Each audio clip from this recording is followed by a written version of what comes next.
Dear brothers and sisters, this is a homily for 26th Sunday in Ordinary Time, Year B. A sacrifice as a Christian. This is the message for this 26th Sunday in Ordinary Time, B. Indeed, Christ reminds us through the Gospel passage of today to sacrifice by cutting off the things that prevent us from going to heaven. One may ask, what are the two of the four last things that the Gospel reading reminds us today? How are we to cut off a hand, a leg, an eye that makes us to sin today? And lastly, but not least, to be considered in this homily is what are the things that are unstoppable in our Christian life today. According to the liturgical readings of this 26th Sunday in Ordinary Time, we can single out two important messages, namely, the Spirit of God blows where it wills, and lastly, what every Christian is called to sacrifice. To begin with, we are familiar to this statement that talks of the Spirit of God blows where it wills. Of course, yes, it blows where it wills, because from the first reading of this Sunday, we saw the two elders, Eldad and Medad, who did not join others in the tent, but all the same, they were prophesying too. In other words, those chosen, but they were in the tent, and those who were not in the tent were both prophesying. As a matter of fact, they all received the Holy Spirit to prophesy, despite not being in one place.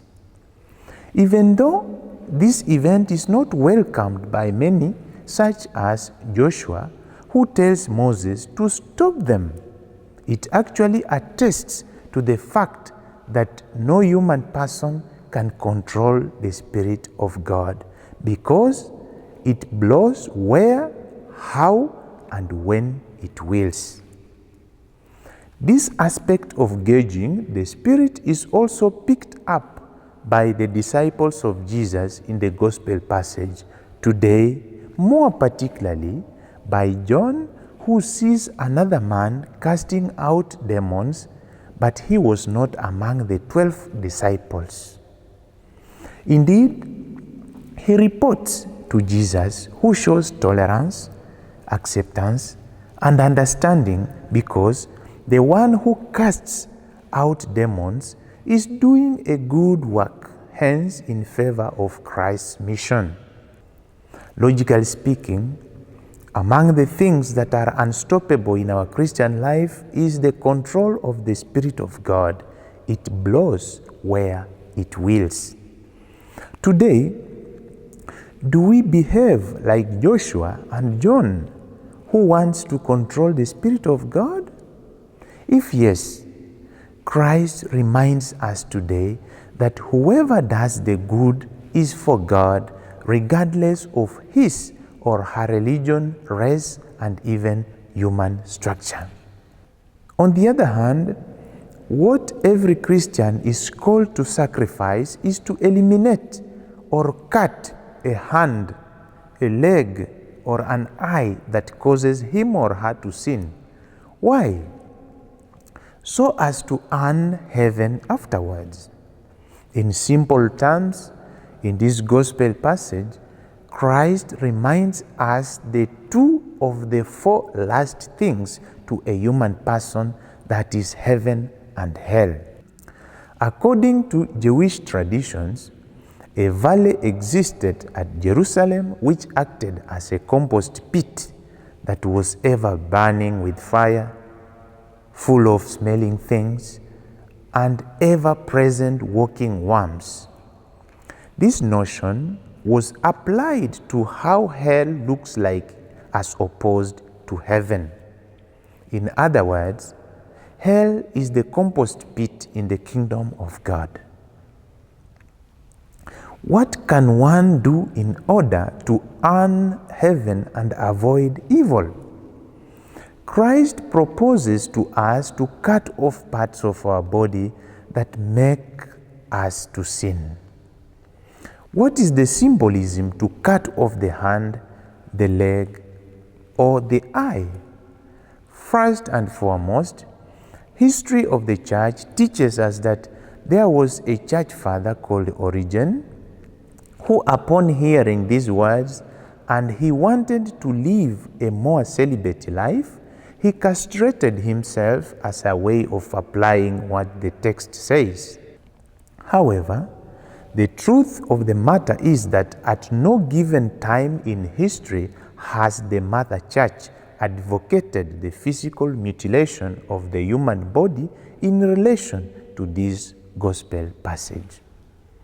Therefore, Origen was misguided on his own, and that is why he was not declared a saint, because he didn't live according to the sanctity of life. Briefly, what to cut off means here in this context is to sacrifice and detach ourselves from what is dear to us so as we can earn heaven and eventually eternal life. I strongly agree with Mahatma Gandhi, who said, "An eye for an eye only ends up making the whole world blind." What am I called to sacrifice today? It could be remaining committed to my family responsibilities. It could be a commitment to do the best at work and say no to any form of corruption. It could be living my life as a good news to others. On this 26th Sunday, Christ invites us to sacrifice something that is dear to us so as we may consecrate more time to Him. A man gave an offertory in church, but later on he passed by the shop on his way at home, and he saw very nice things in the shop, to which he regretted why he gave the money as offertory in the church. Indeed, he failed and regretted a big loss in his heart. In fact, that pain he felt inside shows that he gave an offertory to God because it is a sacrifice.